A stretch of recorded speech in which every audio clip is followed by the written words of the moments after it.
All dear students, मैं Satish San एक बार फिर से आपका अपनी क्लास द्रोणाचार्य स्मार्ट क्लासेस में स्वागत करता हूं।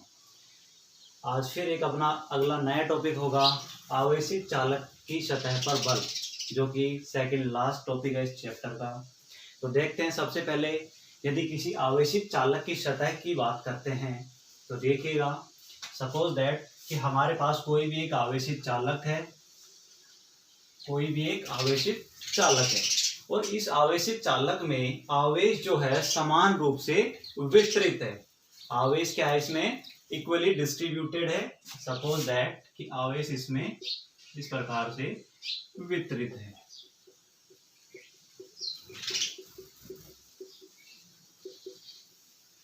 अब यदि इस आवेश के दो अंदर और बाहर दो बिंदु लेते हैं अपन, तो इसमें क्या करते हैं, सबसे पहले यदि बात करें तो इसके अंदर हमने क्या किया कि इसको दो भागों में विभाजित कर मान लेते हैं या बटा हुआ मान लेते हैं। इसकी हमें अभी आवश्यकता पड़ेगी। तो सबसे पहले ये इसका भाग हो गया ए बी, अल्पांश हिस्सा लिया पूरे चालक का, और इसका एक ये भाग होता है बिंदु सी, तो ये इसका रिमेनिंग जो शेष बचा हुआ भाग हो गया ए सी बी।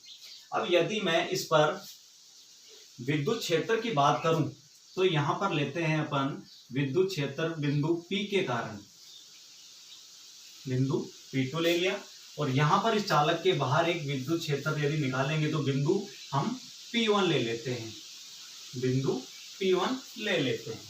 P2 के कारण विद्युत क्षेत्र की तीव्रताएं E1 और E2, और इसके कारण E1 और E2। अब इसमें होता क्या है कि चालक के बाहर यदि अपन इसके दाब की बात करें, इसमें विद्युत क्षेत्र की तीव्रताओं की बात करें, तो ये समान डायरेक्शन में होंगी दोनों अल्पांशों के कारण।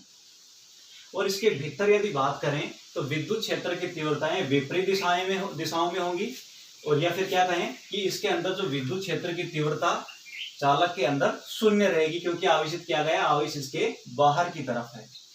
यदि बिंदु P1 के कारण, या फिर इससे पहले मैं आपको एक चीज और बताना चाहूंगा कि ये जो चालक है इसका पृष्ठ आवेश घनत्व कितना है, सिग्मा। पृष्ठ आवेश घनत्व है सिग्मा, और इसकी विद्युतशीलता कितनी है, epsilon not, epsilon 0।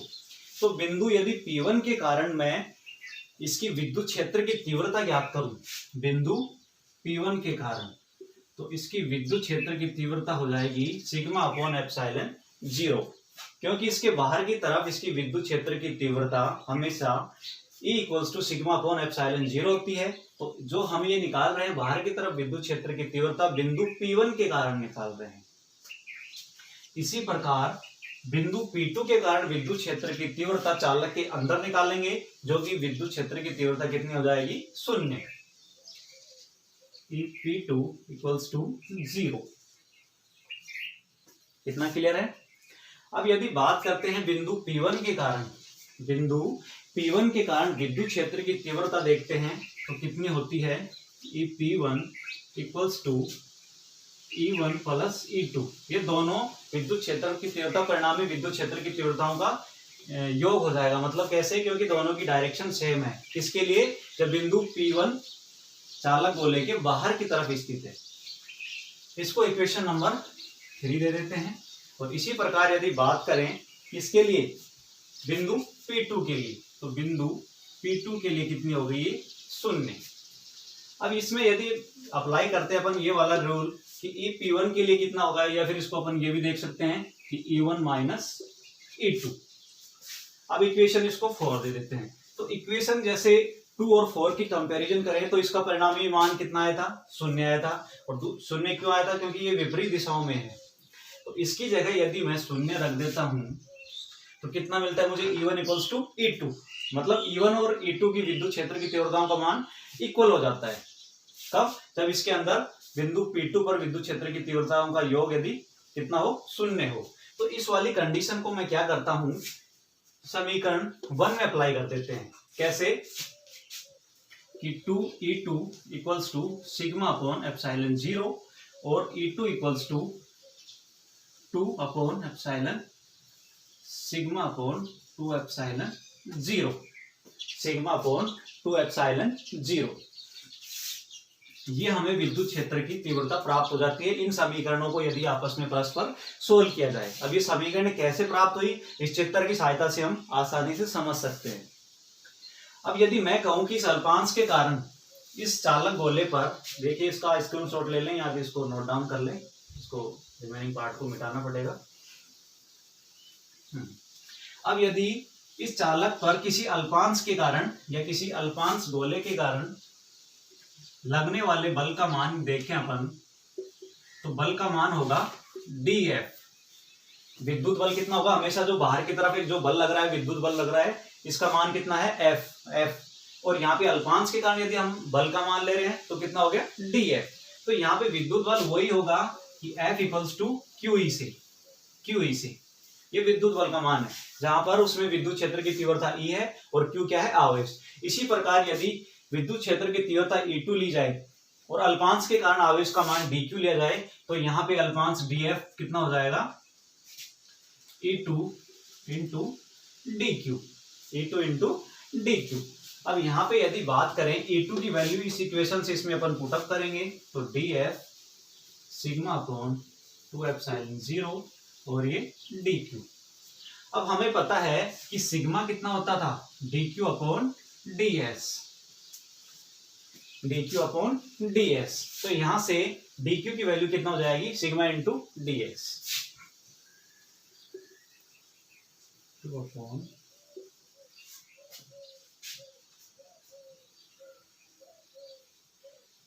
Sigma into DS। ये कहां से आया, पृष्ठीय आवेश घनत्व से। ठीक है, तो इसको अपन आगे सोल्व करते हैं, तो कितना मिलता है, सिग्मा स्क्वायर 2ε0 इंटू DS। अब यदि सिग्मा की अपन बात करें तो सिग्मा बराबर कितना आया था, E अपॉन, तो यहाँ पे सिग्मा बराबर कितना हो जाएगा, एप्सिलॉन नॉट E, क्योंकि विद्युत क्षेत्र की तीव्रता हमने जस्ट अभी फाइंड की है, तो E इक्वल्स टू कितना होता था, सिग्मा अपॉन एप्सिलॉन 0।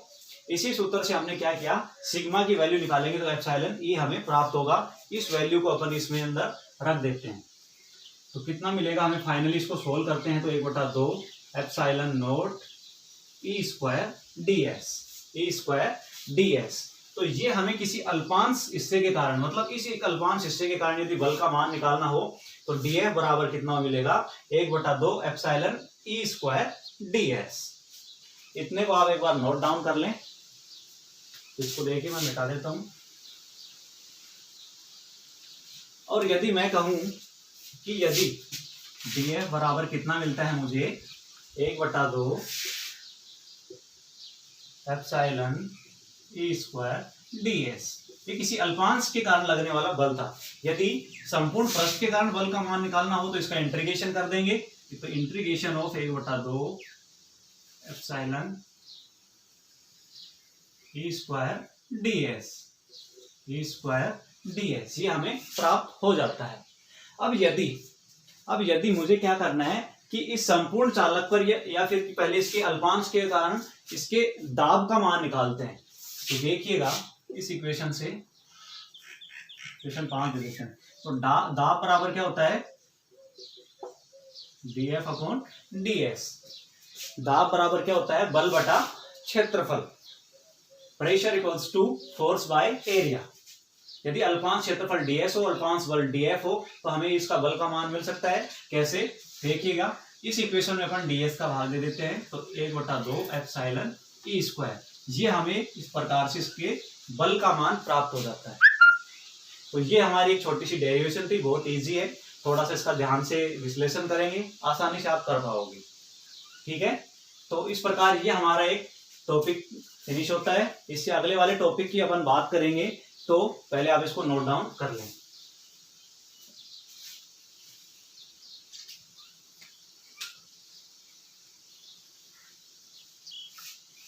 ठीक है, तो अगला टॉपिक देखते हैं,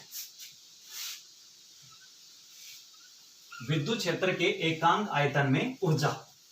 विद्युत क्षेत्र के एकांक आयतन में ऊर्जा। देखिए सबसे पहले यदि बात करें विद्युत क्षेत्र के एकांक आयतन में ऊर्जा।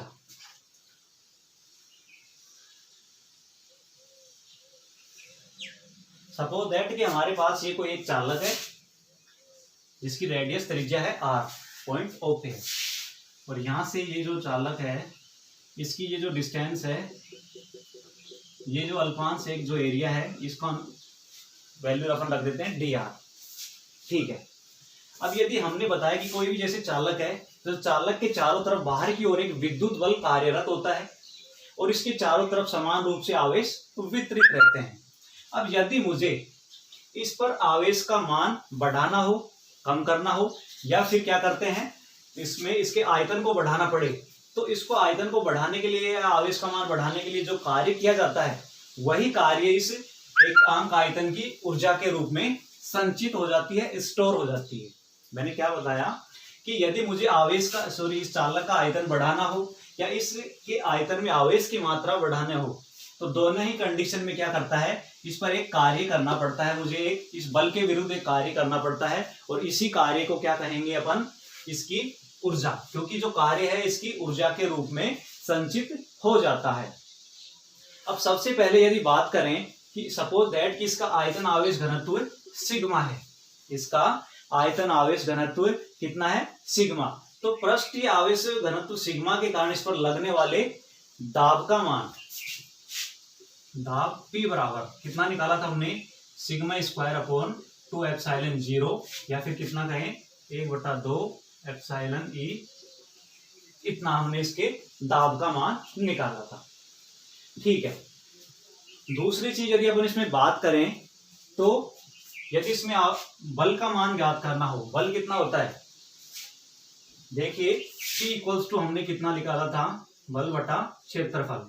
तो इसी प्रकार से यदि इसमें बल का F का मान निकालना हो तो P इंटू A।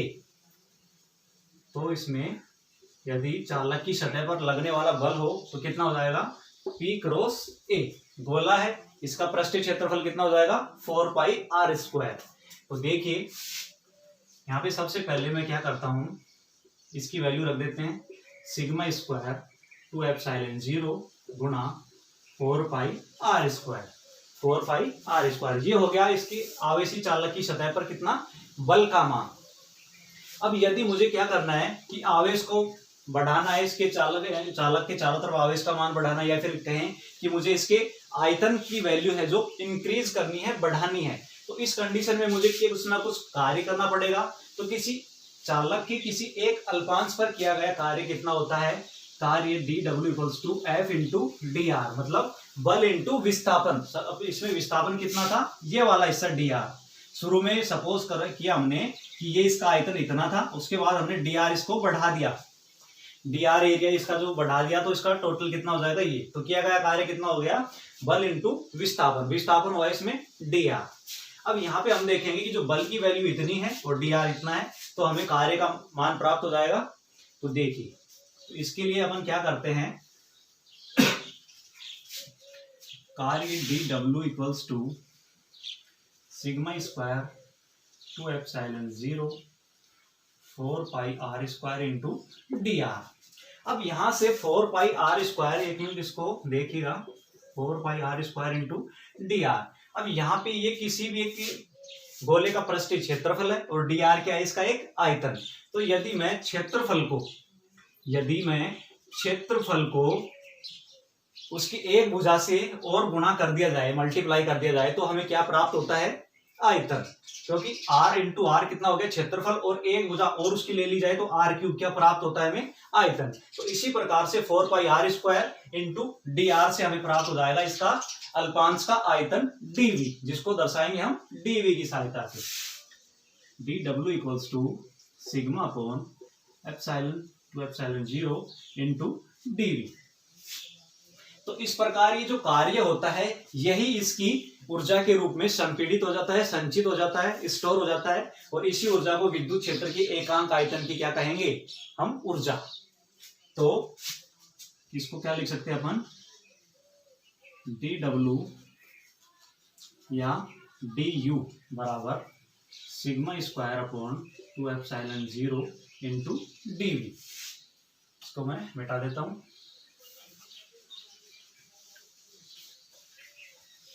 यदि संपूर्ण चालक के कारण मुझे क्या करना है, यदि इसकी ऊर्जा ज्ञात करनी है तो W या फिर U बराबर कितना हो जाएगा, 1/2 epsilon 0 E square dV, E square dV। तो इस प्रकार हमें इसके एकांक आयतन में ऊर्जा प्राप्त हो जाती है।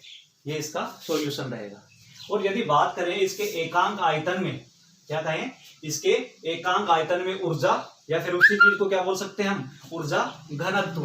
ऊर्जा घनत्व तो उसको क्या कैसे दर्शाएंगे, UV, या फिर इसको क्या कर सकते हैं, dW/dV, dW/dV। तो क्या कैसे प्राप्त होगा हमें, इसमें 1/2 एप्सिलॉन E स्क्वायर, dV से dV कैंसिल हो जाएगा, इसमें एप्सिलॉन E स्क्वायर। ये था किसी अल्पांश के कारण, किसी अल्पांश के कारण। यदि इसी प्रकार संपूर्ण चालक के कारण ज्ञात करें तो ये इसका इंटीग्रेशन ऐसे कैसे। तो इसको ऊर्जा घनत्व कहें या एकांक आयतन में उपस्थित ऊर्जा का मान, इस प्रकार से हमें इतना प्राप्त हो जाता है। ठीक है, तो आज के लिए एनफ है। आप इसको रिपीट करके देख सकते हैं, सुन सकते हैं। और मेरी मेहनत के लिए यही है कि आप इसको ज्यादा से ज्यादा स्टूडेंट तक शेयर कीजिए, पहुंचाइए उनको, ताकि वो भी ज्यादा से ज्यादा इसका फायदा उठा सकें। तो जुड़े रहिए चैनल के साथ। Thank you, good bye.